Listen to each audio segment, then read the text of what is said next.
바로 제 친부모님을 만나기 위해서입니다. 차라리 버림받았으면 미움으로 포기하고 살았을 텐데 저는 기억이 잘 나지 않지만 부모 손을 놓아 잃어버려 찾지 못해 5살 때 보육원으로 들어간 케이스입니다. 당시 경찰에서도 수소문해서 찾아봤지만 제 친부모는 찾을 수가 없었다고 합니다. 사람들은 저를 두고 부모가 저를 다 버렸다고 했지만 저는 그렇게 생각하지 않고 성인이 된 후부터 계속 친부모님을 찾아 헤맸습니다. 제가 버림받지 않았다고 스스로 생각했던 건 어렴풋이 부모님과 화목했던 기억의 잔상이 남아 있었기 때문입니다. 그리고 그 기억은 현재의 저를 지탱해준 자존감의 원동력이기도 했습니다. 하지만 어디에 꼭꼭 숨어버린 건지 친부모님을 찾기란 여간 어려운 게 아니더군요.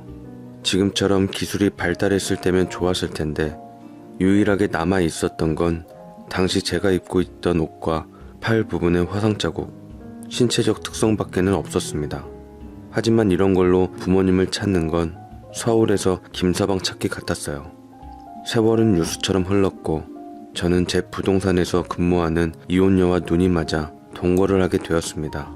이혼녀는 아들 하나를 키우고 있었는데 남들 못지않게 더할 나위 없이 모정이 각별했고 우리 어머니도 만약 내 곁에 있었으면 날 저렇게 소중하게 사랑해주며 키웠겠지라는 생각에 마음에 끌렸던 것 같았습니다. 이혼녀는 절 하나부터 10까지 잘 챙겨줬고 점심때는 꼭 도시락을 제 것까지 챙겨와 같이 먹었어요. 부동산이 경기를 타 어려워질 때면 월급을 반만 받기도 했고 가끔 저희 집에 함께 들르면 집 정리와 청소를 해주기도 했습니다. 가랑비에 옷 젖듯 서로의 마음이 통해 비로소 살림을 합치며 본격적으로 동거에 돌입했어요. 변변한 식은 못 올렸지만 그래도 혼인신고는 해서 호적은 아내로 되어 있었습니다. 저는 아내에게 여보 정말 미안한데 나 결혼식만큼은 우리 부모님 꼭 모시고 하고 싶어. 당신도 내 사정을 좀 이해해줬으면 좋겠어. 우리 부모님 찾을 때까지만 기다려주라. 대신 나 남편으로서는 최선을 다할게 라고 얘기하자 다행히 아내는 저와의 결혼이 2번째인지라 결혼식에 큰 미련이나 관심을 갖고 있진 않았고 저 역시 아무래도 미혼보다는 덜 미안하고 부담은 덜했습니다. 대신 아내한테는 정말 잘하려고 노력했고 그녀의 아들에게도 친아빠가 되기 위해 제 자식처럼 최선을 다해 돌봤습니다. 아들은 절 아빠라고 따르며 어쩔 땐 지 엄마보다 더 좋아하더라고요. 얼마나 기특하고 사랑스럽던지요. 제 안정적인 가정이 생기니 매일 살만 났고 일할 목표도 뚜렷해졌습니다. 그러던 중 저는 개인적으로 의뢰한 사설기관으로부터 연락을 받게 되었어요. 다름 아닌 친어머니로 추정되는 분이 나타나셨다는 연락이었습니다. 저는 심장이 쿵쾅대며 하던 일을 모두 멈추고 아내와 함께 기관으로 갔어요. 이런 식으로 연락을 몇 번 받았을 적마다 결과가 아니게 나와서 허탈감에 좌절했을 적이 참 많았는데 이번에도 걱정이 들었습니다. 아내와 함께 그 몇 날 며칠이 숨통이 되어오는 것 같았고 일이 손에 안 잡혀 미칠 지경이었습니다. 계속 기다 아니다 연락이 오기만을 기다리고 있는데 하필 그날따라 재개발 소식 때문에 집 보러 오는 손님들이 많았고 부동산 개업 이후 최대 호황이었습니다. 저는 밀린 손님들로 인해 불안한 마음을 뒤로하고 일에 매진했고 정신없이 일을 했던 탓인지 그만 업무 중에 제 휴대폰을 잃어버리고 말았습니다. 하필 이런 때에 부주의하게 핸드폰을 잃어버리니 안절부절 못하겠더군요. 손님들에게도 업무에 집중을 못하며 발을 동동 굴리니 보다 못한 아내가 밖으로 절 데리고 나온 후 제 손을 꼭 잡으며 일단 당신 심정 잘 아니까 조금만 기다려보도록 해요. 핸드폰은 지금 제가 바로 가서 개통해 놓고 올 테니까 걱정 말고요.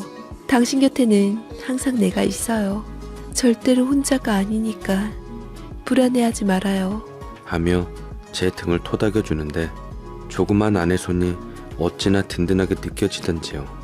아내의 한마디에 하마터면 목 놓아 울 뻔했습니다. 저는 다시 정신을 가다듬고 일에 매진했습니다. 길고 긴 하루가 끝난 후에야 아내는 새 휴대폰을 박스채로 가져왔습니다. 늦어서 개통이 안 되고 내일 아침에야 개통이 된다고 하더라고요. 한숨만 쉬는 제 앞에서 아내는 제 불안함을 달래주려 한 건지 아들을 장모님께 맡기고 저를 끌고 드라이브를 했습니다. 아내와 함께 근사한 저녁도 먹고 한강의 유람선도 타고 서울의 야경도 보았네요. 아내와 함께 있으니 기분이 좀 낫긴 했지만 제 마음 한켠은 걱정스러움이 가득했습니다. 아내가 얘기하더군요. 부모님을 만약 찾았는데 당신 생각하고 다른 분들이면 어떡할 거예요? 예를 들어 당신에게 부담스러운 것들을 짐지운다던가 힘들게 한다던가 하면 그래도 괜찮아요? 설령 부모님이 그런 분들이라도 어쩔 수 없지. 그래도 날 낳아준 친부모님이신데 어떡하겠어.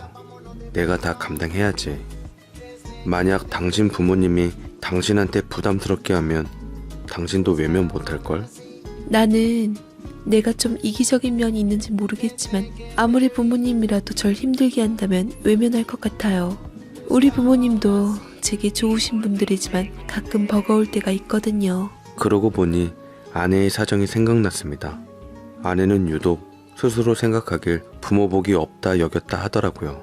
노후 준비가 안 되신 부모님, 여태 아내가 죽기 살기로 벌어 책임져 왔고 지금은 다행히 아내가 저한테 시집와 아버님께서 경비 일하시며 먹고 사시긴 하지만 그 전에는 오로지 아내의 수입에만 의존해 왔다 합니다. 아내 전 남편 시어머니도 마찬가지라 했습니다.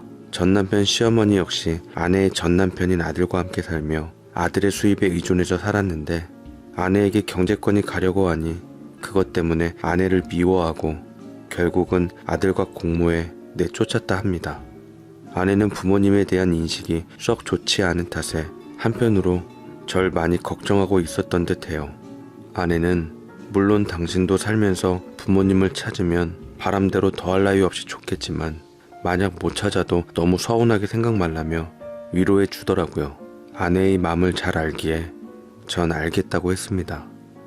다음날 휴대폰이 개통되었는데 휴대폰에 연락처가 하나도 없어 결국 사설업체에 직접 찾아가 보기로 했습니다. 안에 들어가 보니 여느 노인이 이미 직원이랑 얘기를 하고 있었습니다. 연락 없이 와서 놀랐는지 직원은 상담 중이니 일단 밖에 나가달라는 말을 했어요.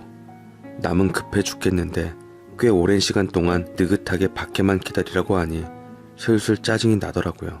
이때 문이 열렸고 평범해 보이는 노인이 그곳에서 나왔습니다.